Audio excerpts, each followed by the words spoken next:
Tonight, an ABC investigation uncovers evidence that violence is rife at Sydney's Star Casino. The Department of Justice review leaked to the ABC suggests there could be serious ramifications for the casino's licence to operate in Sydney.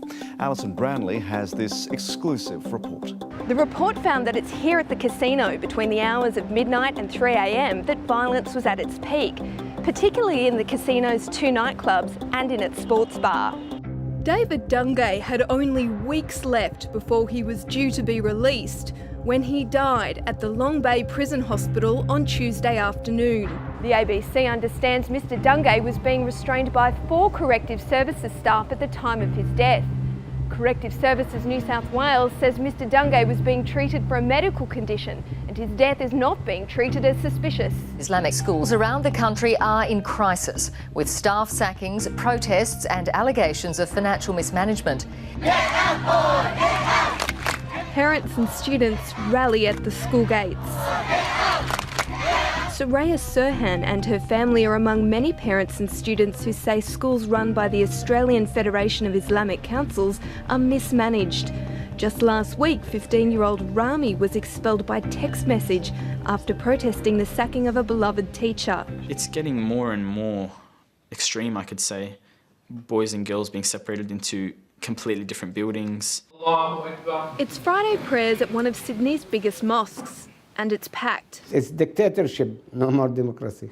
Following the ABC's inquiries, the ACT government says it will now consider cancelling the registration of the ACT Council and could potentially take its assets. Breen was sentenced to 42 years in jail, but the former security guard may only serve 33 for the stabbing death of his father, Paul Breen, and stepmother, Felicia Crawford. Breen sat quietly during the sentencing, often with his head bowed. When his term was handed down, he blew a kiss to a small group of supporters. But that enraged the victim's family, who hurled abuse from the gallery. It seems barely a day passes lately when we're not reading new allegations of dodgy dealings in the private vocational training market. Just sign up, just take it, it's all good. It doesn't cost anything, it's free. The controversial college is owned by National Party donor Maureen Hussein Mustafa.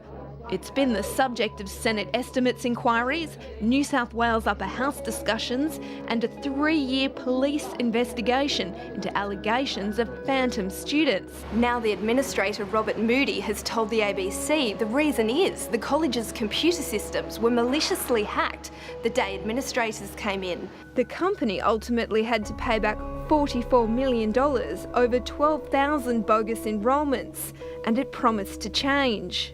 That was April last year, but Josephine says Careers Australia didn't change its ways. I have no diploma, no job prospects, but I have a looming debt of $16,000. And how are the women today? It's quite a big thing, a courageous thing for women to speak out like this. I'm not sure if you've spoken to them, but how are they going since the story broke?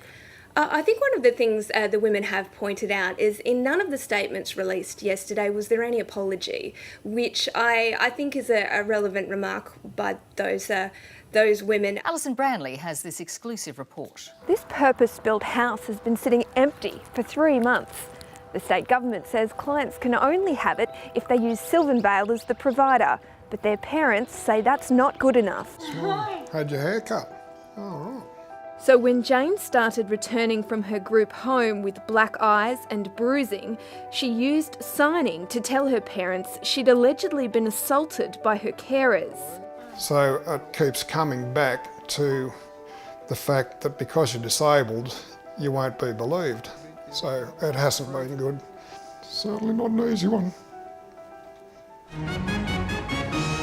New allegations of serious mismanagement have emerged at one of Australia's most prominent disability care providers. This is Elke's bedroom, and there's where I found the backpack with the empty condom in it. I said, how do you relax with this particular care? And she said, oh, you know, he was touching her on the arm and he did, you know, different things, and then he touched her down and things like that, and that is how she learned to relax. And what was your reaction when you heard that? I was horrified. Hanny Nielsen took her daughter's case to the Queensland government, and they agreed Lifestyle Solutions made a serious error when they allowed the carer to continue to be employed. But despite this, no further action was taken, and it means the worker can now be employed anywhere in Queensland or even the rest of the country. First, an exclusive report, another disturbing story from a group home. An Australian mother has told how her son, who has an intellectual disability, was declared clinically dead 3 times after being put on a potent cocktail of psychotropic drugs. Jason, do you remember being in hospital? Yeah. And how come you went to hospital? I wasn't feeling too well. And do you remember what it was like at your old house? I didn't like it. You know, the first year that Jason was in care, he's been assaulted, he's been neglected. It has been 16 years of hell. I feel like I've been in a nightmare and just haven't been able to wake up.